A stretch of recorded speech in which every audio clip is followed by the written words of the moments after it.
ce matin un invité qu'on n'a pas vraiment besoin de présenter, donc sociologue et historien Gérard Bouchard, que vous avez tous connu peut-être pour les plus jeunes avec la commission sur les accommodements raisonnables, la commission Bouchard-Taylor. Alors, comment ça fonctionne? C'est que M. Bouchard va prendre la parole pour environ 8 minutes et ensuite, il y aura donc une période d'échange, de questions. Alors, vous me faites signe et je prends vos noms. On commence tout de suite. Allez-y, M. Bouchard. Merci beaucoup, Priscilla. Bonjour à vous. Je suis toujours content de venir vous voir, surtout quand il faut débattre d'un sujet comme celui auquel le Québec est confronté. Moi, je vous dirais d'entrée de jeu que, d'abord, je résume mon opposition au projet de charte. Mon argument principal, c'est que c'est un projet qui vise à restreindre ou à supprimer ce que les chartes considèrent comme un droit fondamental. Et pour faire ça, il faut avoir un motif supérieur, capable de passer le test des tribunaux, par exemple. Et à mon avis, les motifs que le gouvernement a mis de l'avant ne remplissent pas cette condition. Autrement dit, il y a une disproportion entre le droit qu'on veut supprimer et le motif qui devrait justifier ce geste-là. Deuxièmement, je déplore assez qu'il y a des craintes, des peurs dans la population vis-à-vis des immigrants, vis-à-vis des musulmans, vis-à-vis de la religion. Et à mon avis, ces peurs ne sont pas fondées. Et le gouvernement aurait dû s'appliquer à dissiper ces peurs et à faire valoir ce qu'est la réalité en s'appuyant sur des faits. Mais on pourrait dire que le gouvernement a fait le contraire. Il s'est appuyé sur ses peurs, il a exploité ses peurs, ses fausses perceptions pour faire avancer son argumentation et son projet. Ça, je pense que c'est quelque chose qu'il faut déplorer. Il faut déplorer aussi que les porte-paroles du gouvernement ont glissé dans le débat, et encore une fois pour soutenir leur argumentation, plusieurs faussetés. Par exemple, affirmer que la pratique des accommodements porte atteinte, de façon presque routinière, à l'égalité homme-femme. Soutenir que nous avons vu au cours des 2 ou 3 dernières années une accumulation, le mot est de M. Drainville, une accumulation d'accommodements qui ont été accordés et qui n'avaient pas de sens. Soutenir ensuite que les décideurs dans les institutions sont obligés de traiter les demandes d'accommodement en l'absence de toute balise, en l'absence de toute règle, c'est faux. Tout le monde le dit, tout le monde le sait. Les règles sont précisées dans la jurisprudence. Ils ont été précisés dans le rapport de notre commission que vous évoquiez tout à l'heure.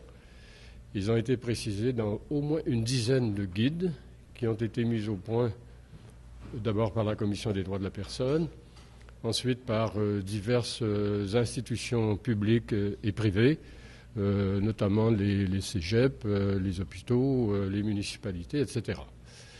Donc ce sont des faussetés qui ont alimenté le débat et qui ont contribué à le détourner. Je pense aussi que ces faussetés ont causé un grand dommage parce que, encore une fois, elles ont accrédité des perceptions non fondées dans la population. Un discours que nous avons beaucoup entendu, c'est que nous sommes envahis par les immigrants. Nous ne sommes plus chez nous. Ces gens-là veulent détruire notre culture pour imposer leur culture, pour imposer nos valeurs. À chaque fois qu'il y avait des vox pop, c'est ce qui ressortait. Mais c'est important, les vox pop, parce que c'est l'appui principal du gouvernement. M. Drainville le dit, il s'adresse à la majorité silencieuse. C'est bien de cela qu'il parle. Alors moi, je pense que ça, c'est irresponsable de sembler accréditer ce genre de perception. Par exemple, le fait qu'on est envahi par les immigrants. Le Québec compte à peu près 11% d'immigrants. On craint l'islamisation du Québec. Il y a à peu près 2% de musulmans dans la province de Québec. On dit que, c'est un argument qu'on entend souvent, c'est surtout des dames souvent qu'on entend, mais aussi des hommes, si on allait dans ces pays-là, le Mali, le Soudan, certains pays d'Afrique du Nord, on serait obligé de porter le hijab ou de porter des signes religieux. Alors quand ces gens-là viennent chez nous, ben, c'est normal qu'ils devraient faire la même chose, ils devraient adopter les règles de notre société. Il y a une différence qu'on oublie, c'est que ces pays-là, comme on dit, ce sont des dictatures, ce sont des despotismes où la liberté n'existe pas. Ce ne sont pas des sociétés de droit. Alors que nous sommes une société de droit, nous sommes une démocratie, nous nous donnons des chartes pour régir les comportements des individus, pour préciser les règles de la vie collective et individuelle. Alors, il me semble que je ne crois pas que personne ne veuille adopter les règles et les systèmes politiques des pays dont je parle. Nous sommes contents de vivre dans une société qui privilégie la liberté, et je crois bien que personne ne veut s'en départir. Alors la liberté, ça veut dire de respecter la diversité, ça veut dire de respecter les libertés fondamentales, les droits fondamentaux, tels qu'ils sont énoncés dans notre charte et dans la quasi-totalité des chartes du monde, notamment dans les chartes de l'ONU, la Convention des droits de la personne de l'Union européenne et de la Commission européenne. Donc ce sont des valeurs fondamentales que nos sociétés ont décidé d'observer pour favoriser la liberté et la vie des citoyens. J'imagine qu'on ne devait pas se priver de ça. C'est ça la grosse différence entre les pays d'où certains immigrants viennent et notre société. Et d'ailleurs, ces immigrants quittent leur pays pour venir chez nous, justement pour profiter de la liberté dont nous jouissons dans notre société. Alors, ce sont les 2 ou 3 remarques que je voulais faire en ouvrant cette discussion. J'ajouterai simplement que une des craintes que m'inspire de plus en plus l'évolution du débat et ce projet de charte, c'est la fracture sociale qu'elle est en train de créer au sein de notre société. Ça, c'est un phénomène sociologique extrêmement grave s'il devait se poursuivre, parce que ce sont des fractures qui ne s'établissent pas entre les jeunes et les plus âgés, entre les moins riches et les plus instruits et les moins instruits. Elles s'installent sur des critères d'identité, de valeurs, de droits, de croyances religieuses, des critères ethniques. Et ça, c'est un terrain qui est éminemment dangereux, explosif même. Alors c'est très imprudent d'avoir ouvert cette boîte de Pandore, à mon avis, pour une raison qui ne le justifiait pas. En 2007-2008, le gouvernement a mis sur pied une commission parce que tout le monde la réclamait. Tout le monde était convaincu que le Québec était en état de crise et qu'il fallait faire quelque chose. Donc le Québec n'avait pas le choix de se rouler les manches et puis de plonger dans ces thématiques. Moi, je ne crois pas que la situation qui a prévalu au Québec depuis 1 an ou 2 était du même ordre. Il n'y avait pas de crise dans notre société. Alors pourquoi rouvrir ce débat qui devient acrimonieux et qui est en train d'opposer les minorités et la majorité? Et quand j'ai dit ça, il risque de se passer quelque chose de très sérieux, là, qui va prendre beaucoup de temps à réparer. C'est que le gouvernement, avec son projet, est en train de créer les conditions qui vont permettre à toutes les minorités au Québec de se coaliser, de se solidariser et de former un bloc. Et ce bloc-là va se former contre la majorité. Et quand ce genre de fracture s'installe dans une société, ça a des conséquences très longues et extrêmement déplaisantes. Et l'exemple de la France devra nous inspirer là-dessus pour une fois. Parce que la France a commis l'erreur d'additionner les exclusions sociales, économiques, culturelles des immigrants d'Afrique du Nord pendant quelques générations. Et ça a donné ce qu'on connaît aujourd'hui, le phénomène des banlieues, où souvent même les policiers ne peuvent plus entrer. Donc là, on parle d'une fracture profonde. Alors, si on veut s'inspirer du modèle français, comme on dit, inspirons-nous de ce phénomène-là qui nous dit la marche à ne pas suivre. Merci, M. Bouchard. Alors, on y va avec la première question. François Saint-Gelais, ensuite Louis Tremblay, et je prends les suivants. Depuis le début de ce débat-là, M. Bouchard, on parle beaucoup, il y a comme un mot valise, c'est comme intégration. C'est comme maintenant, comme vous avez parlé un peu du concept de chez nous, du concept il y a eux, il y a nous. Mais justement, j'aimerais savoir, pour poser un petit peu le débat, jusqu'à quel degré on peut quantifier l'intégration? Est-ce que c'est un concept qui est pertinent dans le cadre du débat? Jusqu'à quel point il faut intégrer les gens qui arrivent à nous, alors que nous, on devrait peut-être s'intégrer ou s'ouvrir à eux? J'aimerais que vous nous exposiez un petit peu votre vision de ce fameux mot-là, cette espèce de concept-là qui est, je pense, un peu galvaudé. Qu'est-ce qu'on devrait viser comme intégration? Qu'est-ce que ça signifie, ce concept-là? Quelle balise on pourrait justement utiliser pour mieux comprendre ce concept-là? Le concept d'intégration, c'est un concept central.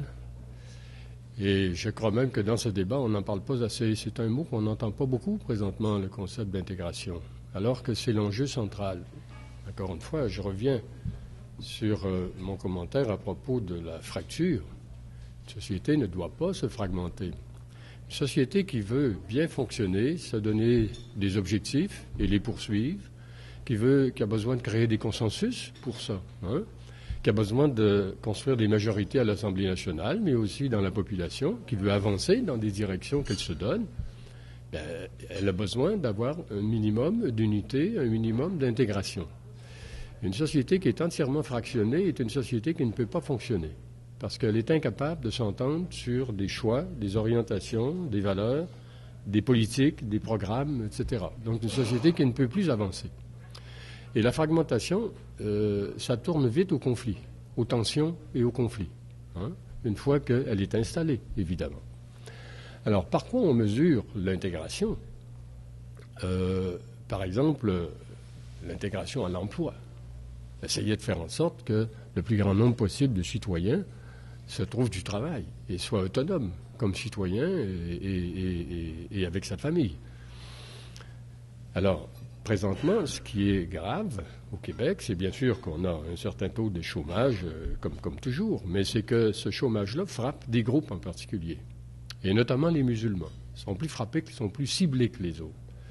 Voilà quelque chose qui est mauvais et qui empêche ces gens-là de s'intégrer à notre société, parce que le moyen le plus élémentaire pour un citoyen de s'intégrer à sa société, c'est d'avoir un travail. Et à partir de là, on s'intègre à des réseaux sociaux. On a plus le goût de s'informer de la vie politique, d'y participer, de se faire des opinions et de devenir un citoyen au sens complet. Alors, ici, donc, au Québec, on a un problème avec ça, l'intégration économique et sociale des immigrants et des membres des minorités. Deuxièmement, l'intégration, ça veut dire aussi que si on veut être capable de créer des consensus et de créer des alignements vers certaines orientations collectives et politiques, il faut partager un petit peu les mêmes valeurs fondamentales. Bon, alors, ça se mesure. La proportion des gens de divers milieux sociaux qui adhèrent ou non à ce que l'on considère comme étant les valeurs fondamentales de notre société. Et vous savez quoi? Vous me donnez l'occasion de dire quelque chose d'important. Encore une des peurs que j'évoquais tantôt, c'est que les immigrants ne veulent pas s'intégrer parce qu'ils sont porteurs de valeurs qui sont contradictoires avec les nôtres et qu'ils ne veulent pas abandonner leurs valeurs. Bon. Moi, je connais seulement 2 études qui aient essayé de mesurer les valeurs auxquelles les immigrants adhèrent, celles auxquelles les membres de la société d'accueil adhèrent, et quelle est la différence entre les deux. Alors, les résultats de ces 2 études convergent, ils sont les mêmes. C'est que les immigrants, massivement, partagent les mêmes valeurs fondamentales que nous. Deuxièmement, ils y adhèrent avec plus d'intensité à des valeurs de liberté, par exemple, des valeurs de démocratie, les valeurs des droits fondamentaux qui sont bien protégés par des institutions, par des chartes, etc. Et vous savez pourquoi ils y adhèrent avec plus d'intensité? C'est parce que ces gens-là, en très grand nombre, ont fui des pays où ils en étaient privés. Et ayant décidé d'émigrer, les francophones, par exemple, ceux de l'Afrique du Nord, n'ont pas voulu aller en France parce que c'est l'ancien pays qui les a colonisés et qui les a opprimés. Donc, ils décident de venir au Québec, parce que ça parle français, et parce qu'au Québec, nous avons ces valeurs-là de liberté, de démocratie, etc. Alors, c'est une autre chose qu'il faut déplorer, en même temps que ce que j'ai dit tout à l'heure, que de laisser filer cette perception que les immigrants, en général, en gros, adhéreraient à des valeurs qui sont contraires aux nôtres et menaceraient donc les nôtres. Ça n'a aucun fondement. Alors, à partir de là, je veux souligner le fait qui est vraiment surprenant, que, selon toute apparence, le gouvernement du Parti québécois s'est lancé dans cette vaste opération sans faire d'études préliminaires, sans connaître le terrain. Par exemple, tout ce qu'on entend sur les accommodements ne sont appuyés sur aucune recherche rigoureuse qui aurait démontré qu'effectivement, la pratique des accommodements tourne en sens contraire à l'égalité homme-femme, par exemple. Et qu'il n'y a pas de balise qui guide les décideurs, si bien que les décisions sont arbitraires et que les accommodements prennent la forme de privilèges. Alors, il n'y a pas d'études rigoureuses. Il n'y a pas d'études, tout simplement. En tout cas, jamais le gouvernement n'a fait allusion à des recherches qu'il aurait faites et sur lesquelles il pourrait appuyer ses prises de position pour justifier ses orientations. Jamais. M. Drainville, c'est toujours les mêmes exemples, 3 ou 4 exemples. Et d'ailleurs, dans ces exemples-là, pour montrer que les accommodements portent atteinte à l'égalité homme-femme, il y en a 2 qui sont faux.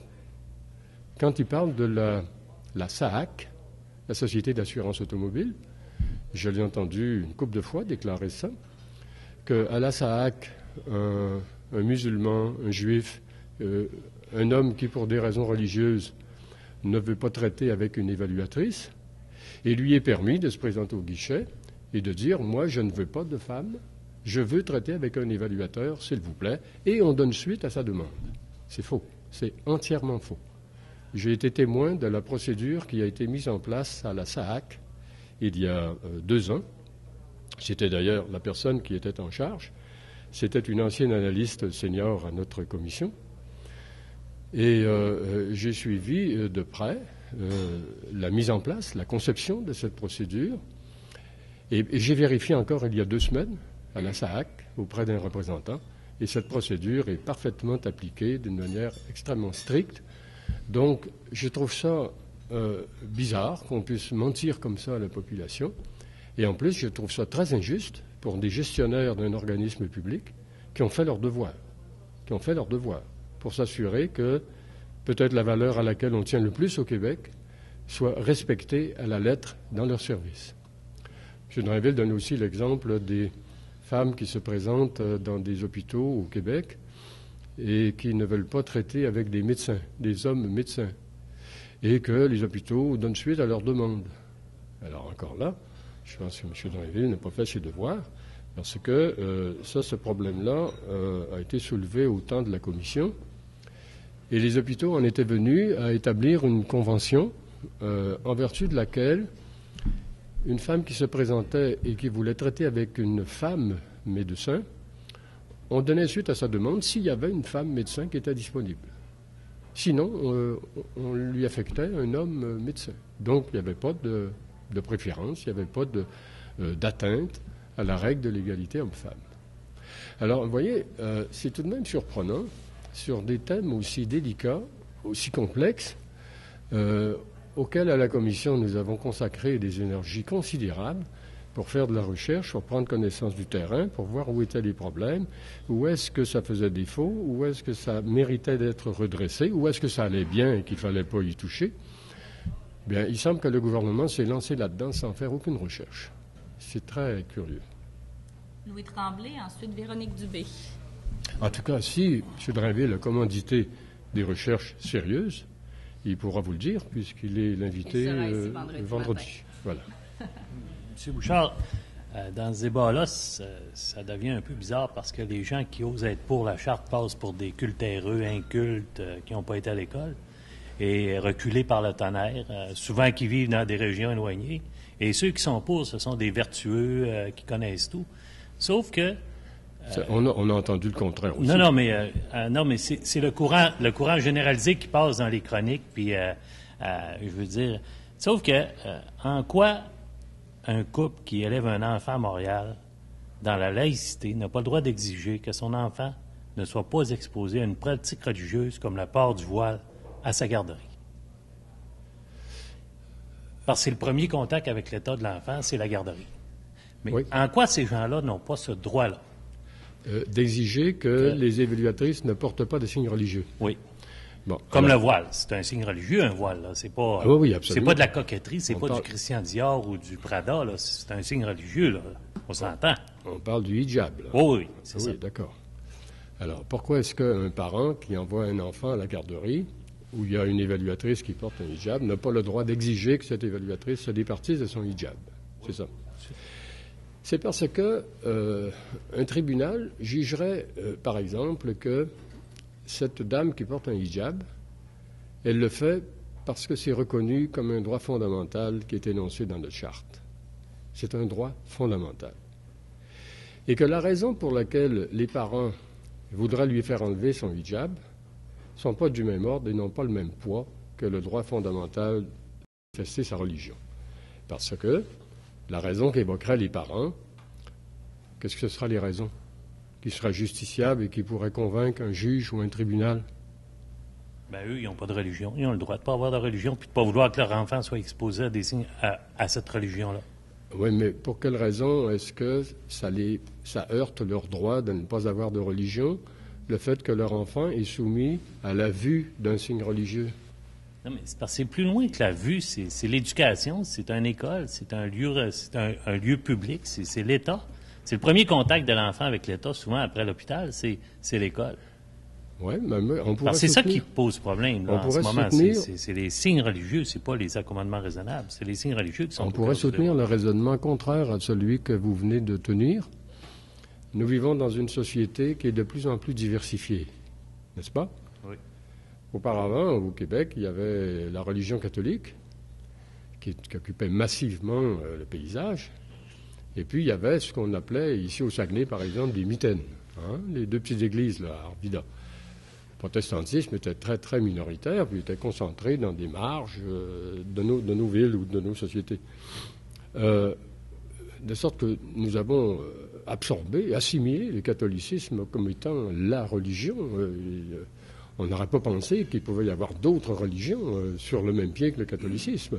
En tout cas, moi, je fais encore partie de la génération qui a vécu là-dedans. Peut-être la dernière, mais en tout cas. Et ça a survécu beaucoup, hein, même aujourd'hui. Alors, à cause de l'immigration, on a vu apparaître plusieurs nouvelles religions dans le paysage québécois qu'on ne voyait pas auparavant. Et les gens qui adhèrent à ces nouvelles religions ont le même droit que ceux qui adhéraient au catholicisme, là, ou qui continuent à y adhérer. Ils ont le même droit. Alors, ces gens-là, ou une partie de ces gens-là, croient avoir l'obligation de porter un signe religieux en vertu de leur credo. Et ça, c'est une différence par rapport à la religion catholique. Dans la religion catholique, il y a très peu de gens qui pensaient que du fait que je suis catholique, il faut que je le manifeste dans un signe religieux dont je ne pourrais pas me départir parce que si je m'en départissais, j'aurais l'impression de trahir ma foi. Très, très peu dans la religion catholique. Mais dans les nouvelles religions qu'on a vues apparaître ici, l'islam, la religion sikh, par exemple, il y a une minorité de croyants là-dedans qui pensent que leur credo et le fait de porter un signe religieux, c'est indissociable. Pour eux, ça ne se dissocie pas, c'est la même chose. Si on force un sikh à enlever son turban, il va conclure à une trahison de sa religion, ses croyances les plus profondes. Jamais vous convaincrez un sikh d'enlever son turban. C'est impossible. Ça ne s'est jamais fait, ça ne se fera jamais. Parce que c'est indissociable. Alors évidemment, on parle d'une minorité de croyants. Hein, les croyants les plus, je dirais, les plus conservateurs, les plus orthodoxes, là. Ce qui n'est pas le cas de tous les sikhs, ni de tous les musulmans, ni de tous les juifs non plus. Il y a certains juifs qui jamais n'enlèveront leur kippa. Mais plusieurs autres l'enlèveront. Et plusieurs autres ne portent même pas la kippa. Donc c'est des minorités. Et c'est pour ça que le droit reconnaît à ces personnes-là la faculté de porter leur signe religieux dans leur travail, que ce soit un travail dans des institutions publiques ou privées. Alors, ce que le tribunal va mesurer, c'est l'importance du tort que l'on cause aux gens que l'on priverait de porter ces signes religieux et du bien que l'on fait à ceux qui le demandent. C'est ça. C'est le principe que la majorité, il faut qu'elle se plie à la minorité. Il faut que la majorité... Oui, mais en quoi ça gêne la majorité? Non, mais je veux dire, c'est ce principe-là qui s'applique. Non, c'est le principe des droits qui sont universaux. Les droits sont universaux. Ils s'appliquent autant aux catholiques qu'aux non-catholiques, aux croyants et aux non-croyants. C'est un droit qui est reconnu à tous les citoyens, pas juste à une minorité, à tous les citoyens qui veulent s'en prévaloir. Alors, s'il se trouve que vous adhérez à une religion où cette relation organique entre la foi et le signe extérieur n'existe pas, vous n'allez pas vous penser victime de discrimination. Simplement, c'est un droit qui existe pour tout le monde, mais vous n'avez pas besoin de vous en prévaloir. Ça arrive souvent, ça. Véronique Dubé, ensuite Denis Lapierre. Je suis bien si vous estimez que cette charte-là ne passe pas le test de la charte canadienne qui, dans le fond... La charte québécoise. La charte canadienne, la charte québécoise, qui respecte, dans le fond, les droits de tous à avoir une religion. C'est ce que vous dites, ça ne passe pas le test légal. Et de la manifester, y compris en public, mais y compris dans son travail, de la manifester.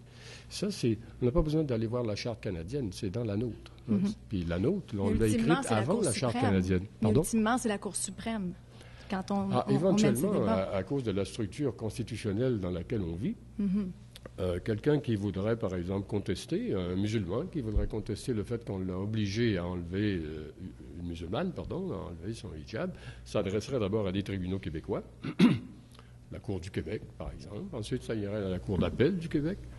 Ensuite, la Cour supérieure, et puis éventuellement, la Cour suprême. Mais là, on est rendu à Ottawa. Parce que dans le régime où on vit, c'est comme ça que ça marche, jusqu'à nouvel ordre. Je vous sens encore plus en colère que la semaine dernière parce qu'on vous a entendu sur toutes les tribunes la semaine dernière à propos de cette charte quand elle a été déposée. Est-ce que je me trompe? Vous êtes plus en colère et pourquoi? Non, je ne suis pas plus en colère. J'ai l'air en colère? Vous avez observé ce qui s'est passé durant la dernière semaine? Je suis très convaincu, mais je ne pense pas être en colère.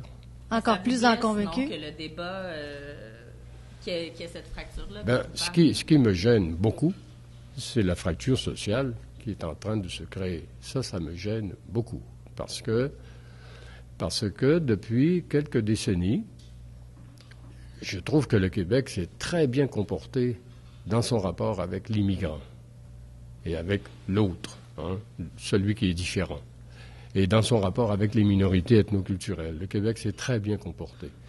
Il a fait des efforts considérables pour essayer d'assurer un équilibre entre le respect des droits des immigrants et les impératifs de l'identité qu'il faut conserver.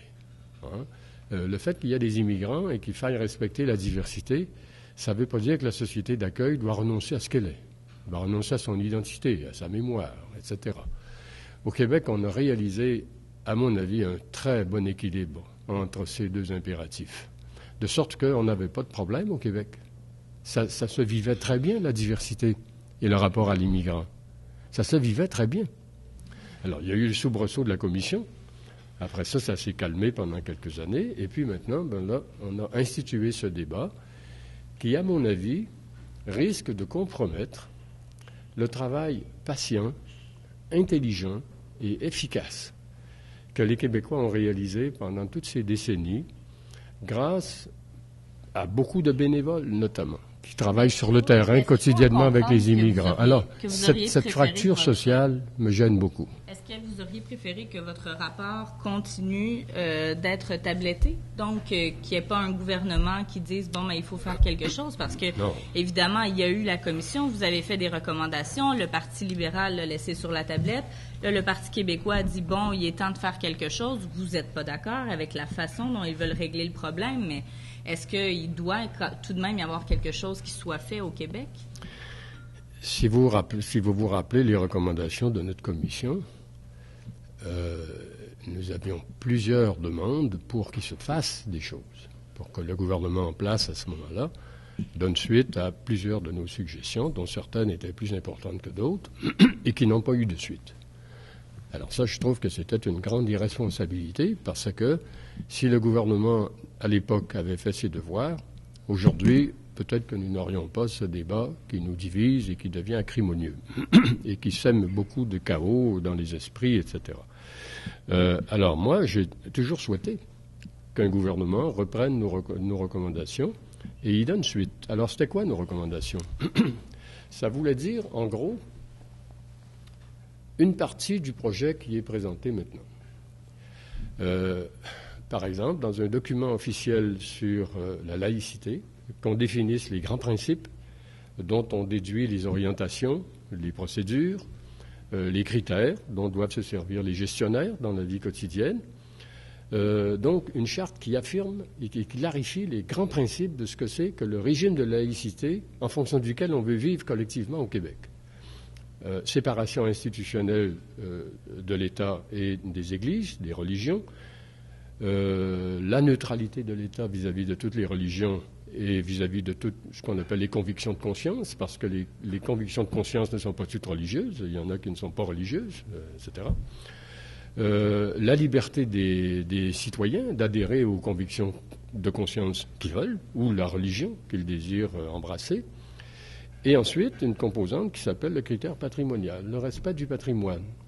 Le respect du droit des autres n'entraîne pas qu'on efface l'histoire de la société où on vit, avec les symboles, la mémoire dont on a besoin, dont on remplit notre imaginaire. Ça ne doit pas être détruit, ça doit être préservé. Mais préservé dans les limites des autres droits, en fonction d'un équilibre qu'il faut sans cesse renégocier. Ça n'a pas été fait. Et il y a une partie du document, du projet qui vient d'être soumis, qui va dans ce sens-là et qui est tout à fait le bienvenu. Bon.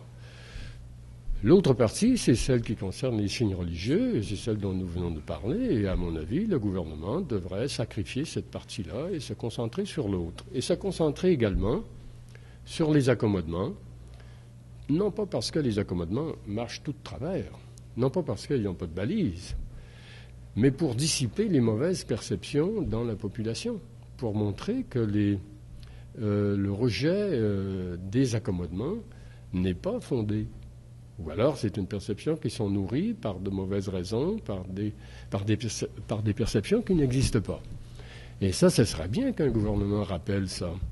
Par exemple, moi, durant la dernière année, j'ai dû donner 30 ou 35 conférences sur le thème de l'interculturalisme, qui était celui de mon dernier livre. J'étais invité dans des universités, des cégeps, de tous les milieux que vous pouvez imaginer. Et partout où j'allais, à la fin de ma conférence, je demandais, et il y a des gens parmi vous qui s'occupent des demandes d'accommodement. Hein? Vous êtes une institution où il y a des demandes d'accommodement. Oui. Alors, est-ce qu'il y a des demandes d'accommodement au cours des 2 ou 3 dernières années, chez vous, qui sont allées contre l'égalité homme-femme? J'ai jamais eu un seul exemple. Je dis pas, je demandais pas 10 exemples, j'en demandais un. Je n'en ai jamais eu. J'en ai jamais eu nulle part. Et ce qu'on me disait, c'était, mais M. Bouchard, vous êtes au Québec, là. Pensez qu'on pourrait accorder une demande qui irait directement à l'encontre de l'égalité homme-femme, qui inférioriserait la femme par rapport à l'homme? Pensez qu'on pourrait faire ça au Québec? Hein?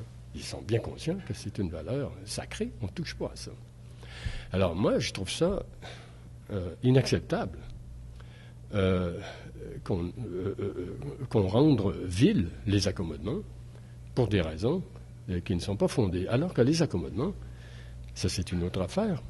On dit souvent que les accommodements, c'est un privilège. C'est le contraire. Un accommodement, on accorde ça quand une personne est capable de prouver qu'elle est victime d'une discrimination. C'est-à-dire qu'un droit qui est reconnu à tous par la Charte, cette personne-là en est privée. Donc, il y a une correction qu'il faut faire. C'est ça une demande d'accommodement. Et encore, la correction se fait seulement si, alors là, c'est toutes les autres conditions, si ça ne coûte pas trop cher, si ça ne bouleverse pas le fonctionnement de l'institution, si ça ne porte pas atteinte aux droits d'autrui, si ça va dans le sens de l'intégration, etc., etc. C'est pas pour rien que ça s'appelle raisonnable, là. Les juges qui ont mis ça au point dans les années 80 n'étaient pas stupides, là. Alors, ça a commencé avec les handicapés. Un handicapé visuel qui a besoin d'un chien Mira. On s'est aperçu que quand il prenait l'autobus, il ne pouvait pas amener son chien. Parce que dans les municipalités, il y a des règlements qui ont du bon sens. On ne peut pas amener son veau dans l'autobus, c'est parfaitement raisonnable. On avait oublié que dans la société, il y avait des gens qui étaient handicapés visuels. On n'y avait pas pensé.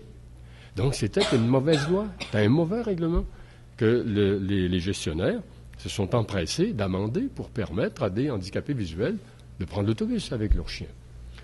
L'équivalent, c'est les handicapés en fauteuil roulant. On s'est aperçu à un moment donné que ces gens-là ne pouvaient pas aller au bureau du gouvernement pour obtenir des services, ne pouvaient pas aller dans les magasins pour s'approvisionner. Alors, on n'y avait pas pensé. On n'avait pas pensé que ces gens-là étaient en fauteuil roulant. Donc, on a passé une autre loi pour obliger les édifices publics et commerciaux à installer des rampes pour que ces gens-là puissent jouir du même droit que tous les citoyens. Ce n'est pas un privilège qui leur était fait. Alors, les demandes d'accommodement, c'est la même chose. Si moi, encore une fois, je tiens absolument à ne pas travailler le jour de la semaine qui est consacré à ma religion et aller aux offices religieux, à faire des prières, c'est un droit qui est fondamental, ça. Mais si je m'aperçois que le jour qui a été consacré comme étant le jour de congé consacré à la religion, c'est celui d'une autre religion que la mienne, le catholicisme, par exemple. Je me dis, mais pourquoi les autres, ils ont un jour de congé le dimanche, puis moi, le samedi, je dois travailler? Il n'y aurait pas moyen d'arranger ça. Hein? Alors ça, c'est une des premières causes qui ont été entendues dans les années 80 par les tribunaux au Québec et qui ont dit essentiellement, les employeurs ont le devoir de corriger ça dans la mesure du possible. C'est ça que les employeurs ont dit. Un petit employeur qui a 5 employés, il ne peut pas se permettre là, d'avoir 2 horaires, ça complique les affaires. Il y a besoin de ce gars-là. Le dimanche, il n'en a pas besoin. Bon, alors, OK, il est dispensé. Mais si c'est l'Alcan, puis qu'il y a un gros roulement dans les horaires et puis que ça ne gêne pas du tout, ben, l'Alcan est obligé de le faire, est obligé d'accommoder ça. Alors, ça s'est réglé, cette affaire-là, très facilement dans la très grande majorité des établissements publics et privés. Il y a des cas où c'est plus compliqué, où il y a eu des problèmes, et à la fin, ils se sont aperçus que finalement, les gens qui souffraient de discrimination ont fini par être avantagés parce qu'il y avait plus de congés que les autres. Alors là, c'est anormal. Ça, c'est inacceptable. Il faut donc que ce soit corrigé, bien sûr. Mais dans ce cas-là, ce n'est pas la pratique des accommodements qu'il faut dénoncer. C'est qu'il y a des situations où c'est plus compliqué qu'ailleurs parce qu'il y a des contraintes syndicales, il y a des contraintes patronales, il y a des contraintes d'horaire, il y a toutes sortes de... qui font que parfois, ça ne se règle pas, puis on n'arrive pas à le régler. Mais il faut continuer à y travailler. Puis, par exemple, dans une des commissions scolaires à Montréal, ils ont décidé de n'accorder aucun congé religieux. Mais là, je ne sais pas s'il va être capable de tenir cette position-là. Mais en général, la règle, c'est de faire en sorte qu'à la fin, les gens qui, pour des raisons religieuses, ont demandé un congé une autre journée que le dimanche, à la fin de l'année, n'aient pas eu plus de congés que les autres employés. Sinon, on crée une discrimination à la place d'une autre. Tout le monde est d'accord là-dessus. Hein? Denis Lapierre, ensuite Pascal Girard. M. Bouchard, dans tout ce débat, et surtout l'acrimonie que vous avez dénoncée par rapport à ce débat, quelle est la place du nationalisme québécois là-dedans? Il y a beaucoup de choses historiquement qui sont passées, le référendum perdant, déclaration au cours du dernier où on parlait déjà de vote ethnique, tout le monde s'en souvient. Il y a eu, dans les années 70, un nationalisme qui était très identifié à l'histoire française, des Français d'Amérique. Ça a évolué un peu. Il y avait eu les efforts de Gérald Godin, on se souviendra. Gérald Godin qui est complètement absent, dont on n'a pas entendu... personne n'a fait mention de Gérald Godin, je pense, une seule fois depuis le début de ce débat. Alors que ça a été au début là, un élément majeur d'une tentative, en tout cas, d'intégrer les groupes à l'intérieur de ce mouvement nationaliste-là. Actuellement, on voit dans le reste du Canada cette identification à cette... spécificité québécoise, appelons ça comme ça, comme étant un facteur de rejet, un facteur d'intolérance. On a entendu ce qui s'est dit en Alberta, en Ontario. Tout ça, là, est-ce que ce débat-là se déroule de cette façon-là parce qu'il s'inscrit dans une certaine histoire, une certaine tendance? Je ne peux pas répondre à la totalité de votre question, là, parce qu'elle comporte plusieurs dimensions assez complexes, mais d'abord au sujet de de Gérald Gaudin, c'est pas surprenant que le PQ n'en parle pas aujourd'hui, parce qu'on se doute bien de la position qu'il prendrait aujourd'hui. Hein. C'est lui qui a marqué le premier, la grande ouverture des francophones vers les minorités et vers les immigrants, avec l'appui de l'ensemble du parti à l'époque. Hein. Alors c'est pour ça qu'on s'y réfère pas trop aujourd'hui. Moi, ce que j'ai envie de répondre à votre question, qu'est-ce que devient le nationalisme québécois là-dedans? Je la préciserai à ma façon. Je dirais qu'est-ce que devient la cause de la souveraineté là-dedans. Alors moi, c'est une autre crainte que j'ai, parce que moi je suis un souverainiste. C'est une autre crainte que j'ai après la fracture sociale, le risque de fracture sociale, c'est que la cause de la souveraineté sorte bien malmenée de ce débat et ternie par le discours dans lequel elle serait désormais enveloppée, un discours en termes de privation de droits fondamentaux. Vous savez que quand une population vote en faveur de l'indépendance, décide qu'elle veut devenir un pays souverain, l'étape après, elle n'est pas souveraine. Elle n'est pas souveraine parce qu'une majorité de la population a décidé qu'elle le voulait. Une société devient souveraine lorsqu'elle a été reconnue par les autres États. Et c'est ce qui arrive en général. Immédiatement le lendemain d'un vote majoritaire, il y a un État qui dit oui, je reconnais que va ça les autres, puis le plus grand nombre possible, c'est nécessaire. Hein. Puis après ça, cet État peut faire son entrée à l'ONU. Depuis une vingtaine d'années, le critère principal à la lumière duquel on juge si une société est digne d'entrer à l'ONU ou pas, c'est le respect des droits. Le respect des droits de la personne. C'est le premier test. Et souvent, ça s'arrête là. Alors, d'après vous, là, comment on se présenterait à cet examen-là, là, nous autres au Québec, là, hein, si un projet de charte comme celui-là était adopté, là? Est-ce qu'on se présenterait dans les meilleures conditions ou bien... Pardon? Il devrait sortir le 2 tiers des pays qui sont là. Ah oui. Ben ça, bien sûr. Ça, on ne parle pas de ceux qui sont là et qui peut-être ne devraient pas être là, mais qui y sont entrés dans d'autres conditions, à d'autres contextes, etc. Là, on parle de nous au moment où nous pourrions en venir à frapper à la porte de l'ONU. Ben, c'est ce test-là en premier passé. Et à mon avis, présentement, là, on se présenterait mal à l'examen, je crois. C'est le débat, de la façon dont il se fait, si de la façon dont ça présenté, on pourrait effectivement se faire dire, écoutez... Si jamais la charte est adoptée telle qu'elle est là, et qu'elle prive une partie des citoyens du droit de manifester leur religion en public et à leur travail, bien sûr, ça jouerait très fortement contre nous. Et déjà, ça a commencé. Le Canada anglais ne se gêne pas pour commencer à nous construire la réputation. Les Américains ont enjambé le pas. Et puis après, ça fait boule de neige, ça. Et puis après ça, il ne faut pas se faire d'illusions. Il y a bien des pays qui, hypocritement, ne sont pas des grands chevaliers du respect des droits, mais qui s'en donneraient l'air, là, hein, c'est sûr, pour bien paraître, au dépend des autres. Mais c'est les règles du jeu. Pascal Girard. M. Bouchard, est-ce que vous croyez que le Parti québécois a fait un calcul politique, a fait le calcul des régions, parce qu'on sait comment fonctionne le système électoral au Québec, la question du vote francophone? Est-ce que vous pensez qu'il y a un certain part de calcul politique là-dedans, qu'on Saguenay-Lac-Saint-Jean, en Abitibi, sur la Côte-Nord, où c'est majoritairement catholique, blanc, francophone, que la charte va bien passer, que dans le fond, à Montréal, on se dit, bon, mais certains comtés, on les perd de toute façon. Est-ce que vous pensez qu'il y a une part de calcul politique? Parce que vous disiez qu'il n'y a pas de calcul sociologique, vous dites qu'il n'y a pas eu d'études après ma barre. Donc, est-ce que vous pensez qu'il y a un calcul politique là-dedans? Je dirais deux choses là-dessus. D'abord, ce serait bien étonnant que des politiciens oublient la politique. Hein?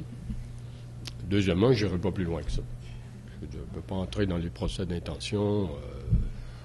Je garderai de commenter cet aspect-là. Mais dans une région comme la Saguenay-Lac-Saint-Jean, on peut avoir des sondages dans les prochains jours. Ce matin, dans la presse, dans le quotidien, il y avait un sondage, mais il n'y avait pas de répartition géographique. Mais ça joue. L'acceptation de la charte n'est pas la même à Chicoutimi, n'est pas la même au Saguenay-Lac-Saint-Jean qu'elle peut être au centre-ville à Montréal. Et veut pas, il y a une différence. Le Québec n'est pas uniforme. Oui, c'est exact. Je suis convaincu qu'il y a des gens au Parti québécois qui ont réfléchi à tout ça. Mais moi, je ne suis pas dans le secret de ces délibérations-là. Je pourrais avoir des opinions, mais c'est des opinions comme celles de tout le monde. Et je ne vais pas vous faire part de mes préjugés. Plus forte acceptation de la charte que ça peut être à Montréal? On ne peut pas dire, parce que les deux sondages qui sont parus, celui du début de la semaine et celui de ce matin, apportent leur part de surprise quand même. Hein? D'abord, que l'appui soit maintenant inférieur à ceux qui sont contre le projet, c'est 42% contre 45%, que ceux qui appuient surtout le projet, c'est les catholiques traditionnels, à hauteur de 50%. Moi, ça m'a surpris. Que la ligne de partage maintenant, ou de fracture, correspond à aucun clivage familier. C'est même pas sûr que ce soit Montréal et les régions, là. Hein. Dans le premier sondage, on voyait les régions autour de Québec, dans le Bas-Saint-Laurent jusqu'à la Beauce, qui étaient contre le projet de charte. Ça, c'était surprenant. Ça veut dire que le clivage métropole-région commence à se brouiller. De sorte que s'il y avait un sondage qui isolerait le Saguenay-Lac-Saint-Jean, moi, j'oserais pas parier, là. J'oserais pas parier. Pour avoir des surprises, je ne sais pas. Alors, le quotidien l'a lancé. Monsieur Tremblay. Alors, permettez-moi de faire une pause sur la Charte des valeurs québécoises un moment et de profiter de la liberté que donne la Charte de poser des questions tout azimut. Et pour vous poser deux questions rapides, là, vous avez fait un combat en ce que vous avez gagné le combat du déménagement du monument Price, oui, il y a quelques années. On n'est plus dans la charte. Là. C'était la première fois que vous vous manifestiez un peu comme un politicien, on aurait dit, pour empêcher un geste qui finalement que vous dénonciez. Comment vous percevez la chose aujourd'hui? Parce que toujours le carrefour giratoire est toujours un carrefour de fleurs et de pots de fleurs. Comment est-ce que vous percevez la chose aujourd'hui? Et deuxièmement, rapidement, vous êtes le patriarche de l'université, le chercheur qui a le plus de visibilité avec Massoud Farzaneh, pardon. Comment est-ce que vous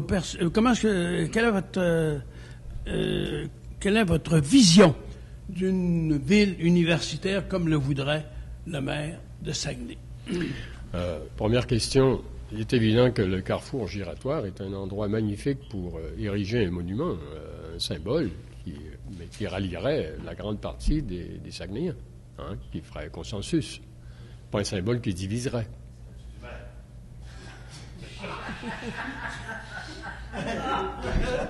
Tu pouvais pas t'en empêcher.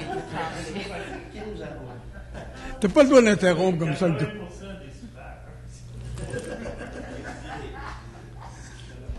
Alors là, sur le choix de ce symbole, c'est sûr, ça pourrait être un Amérindien, ça pourrait être une femme. Par exemple, les femmes, vous savez, ont joué un rôle déterminant dans le défrichement des régions à l'époque pionnière. Les femmes ont joué un rôle déterminant, pas seulement en ayant des enfants, là, hein, pour toutes sortes de raisons. Moi, je ne trouverais pas que ce serait une grosse erreur que de consacrer cette place-là à un symbole qui rappellerait le rôle de la femme. Et pour toutes sortes de raisons. En plus, parce que, en dépit de ce qu'elle a fait, elle a été opprimée, hein, par le clergé, etc. Il y aurait une sorte de réparation en même temps. Il y aurait une reconnaissance et une réparation. Ce ne serait pas une mauvaise idée. Un Amérindien ne serait pas une mauvaise idée non plus. Ils ont parcouru le territoire pendant quelques milliers d'années avant nous. Et puis, regardez un peu ce qu'on en a fait. Là aussi, il y aurait une reconnaissance et une réparation. Mais voyez, il s'agirait que quelqu'un s'y mette et fasse une proposition qui aurait des chances de rallier un assez large consensus. Votre deuxième question, moi, vous savez que je suis d'accord avec presque tous les projets du maire Tremblay. Mais ça, c'est une très bonne idée. Mais vous étudiez trop longtemps. Oui, c'est ça qui... Ben, j'ai mon handicap comme tout le monde. Je ne suis pas parfait. Mais non, moi, je trouve que c'est une idée très prometteuse, ça.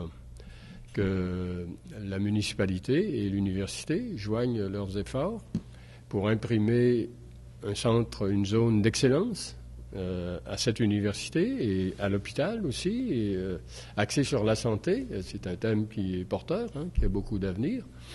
Et en alliance avec d'autres grands hôpitaux, d'autres grandes universités du Québec, ce qui se fait présentement avec l'Université de Montréal et avec Sherbrooke, je crois. Ah oui, moi j'applaudis à cette idée-là. C'est très prometteur, c'est extrêmement positif. Ça ne ferait que des gagnants. Jeanne, je crois. Marianne. Oui, alors je vais revenir à la charte. Selon vous, qu'est-ce qui explique le fait que le débat prenne des dimensions aussi disproportionnées? C'est parce que les thèmes qui ressortent dans un débat comme celui-là sont les thèmes qui s'enracinent dans la partie la moins rationnelle de l'individu. Quand je dis la moins rationnelle, je dis pas ça au sens péjoratif, là. Je veux dire, avoir des émotions, c'est pas une mauvaise affaire, au contraire. Souvent, c'est la source des dépassements et de l'altruisme, etc. Donc, c'est la partie la moins rationalisée, la plus émotive. Alors, on parle de quoi, là? On parle d'identité. Identité, ça va, c'est profond, ça, dans une personne. Comment on nourrit son identité? On parle du sentiment des allégeances qui viennent avec ça, des fidélités. Fidélité à sa famille, par exemple. Ça, c'est le premier moteur de l'identité. L'image que l'on garde de sa mère, de son père, du genre de lien qu'on entretient continuellement. Il ne faut pas toucher à ça. Dès qu'on a l'impression que quelqu'un veut rompre ça, bousculer ça, on réagit de façon émotive, évidemment.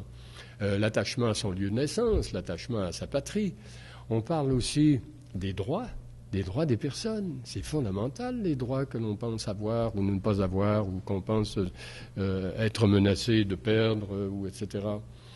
On pense à la vision de l'autre, le rapport avec l'autre. C'est toujours quelque chose qui est problématique dans toutes les sociétés, le rapport à l'autre.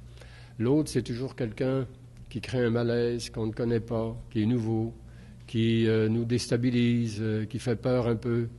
Ça, c'est l'histoire des millénaires, ça, le rapport à l'autre. Alors, on est en train de le domestiquer en Occident depuis quelques décennies. On ne se représente plus l'autre comme quelqu'un qui veut nous détruire, une bête méchante, etc., comme c'était le cas avant. L'UNESCO a commandité une équipe, il y a une douzaine d'années, pour recenser les représentations de l'autre, depuis aussi loin que possible, depuis les Grecs, etc. Et l'autre est toujours représenté d'un visage hideux, laid, menaçant. Et puis ça change depuis 50 ans à peu près. L'autre finit par nous ressembler de plus en plus. On est en train de domestiquer l'image de l'autre. Mais quand même, c'est un travail qui est toujours à faire. Dès qu'on joue là-dedans, il faut y aller avec des gants blancs. Après ça, c'est les croyances religieuses. Les croyances religieuses, c'est profond, ça. Quand quelqu'un a l'impression que l'État veut venir jouer là-dedans, ça réagit, là. Et puis quand tout le monde n'a pas les mêmes croyances religieuses, et puis il y en a qui sont croyants, puis d'autres qui ne le sont pas. Puis parmi ceux qui ne le sont pas, il y en a qui trouvent qu'on devrait éliminer la religion, parce que c'est une source de division, puis un facteur de problème. Alors c'est tout un ensemble un clavier sur lequel il faut jouer du bout des doigts. C'est pour ça que si on y va avec les pouces, le débat s'enflamme et puis ça peut devenir parfois hors de contrôle. On n'en est pas là au Québec, tant mieux, mais il faut faire attention.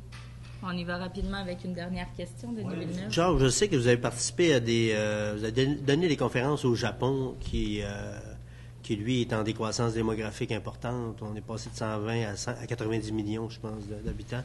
Et puis, est-ce qu'à travers tout ce débat-là, on ne fait pas ressortir que l'immigration, c'est encore une richesse pour un pays? Oui, ça, c'est pas une conviction qui vient naturellement. Parce que naturellement, ce qu'on aime, c'est l'homogénéité. On aime à être dans un environnement qui nous est familier, où on ne se sent pas déstabilisé, où on connaît tous les codes. On n'est pas surpris, on n'est pas... qu'est-ce qu'il veut dire là? Non, on aime ça. Quand, après l'ouvrage, on décide d'aller prendre un verre de bière à la brasserie, on n'y va pas avec ses ennemis. On y va en général avec ceux avec qui on connaît tous les codes, on se sent proche, etc. Alors,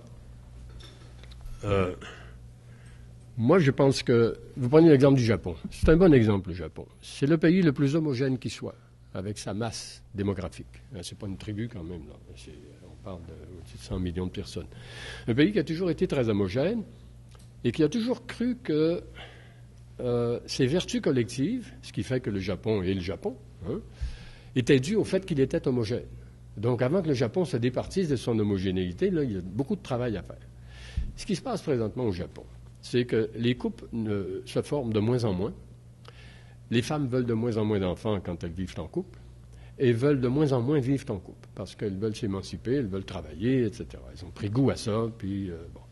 Résultat, le taux de fécondité du Japon a plongé à un point que, comme il n'y a pas d'immigration, ou très très peu, c'est 1% des Japonais qui sont pas nés là, le résultat, c'est que les démographes prévoient que d'ici une trentaine d'années, le Japon pourrait perdre jusqu'à 30% de sa population. Vous imaginez ça, la catastrophe sur le plan économique, sur le plan social? Pensez à ce qui se passe quand le gouvernement veut fermer un bureau de poste dans un village, ou que le mouvement des jardins veut fermer une caisse populaire, ou une école primaire, ou etc. Ben là, ça va tomber, 30%, là, le tiers d'un pays qui disparaît. Alors, évidemment, les Japonais, là, ils sont comme vous puis moi, là, ils sont pas fous, là.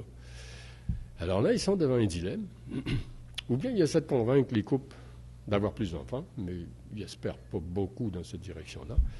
Ou bien ils marchent sur leur vieille représentation et puis ils décident d'ouvrir les portes à l'immigration.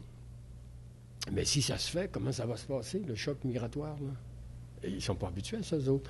Tout ce qu'ils avaient, eux autres, comme immigrants, c'était des Coréens, des gens qu'ils avaient opprimés durant la Deuxième Guerre et la Première Guerre, et puis qu'ils ont amenés chez eux pour faire du travail de prolétariat dans des mines, du travail dont les Japonais ne voulaient pas, qui ont été des citoyens de seconde zone, etc. C'est ça l'expérience qu'ils ont de l'immigration, donc il y a quelque chose à améliorer.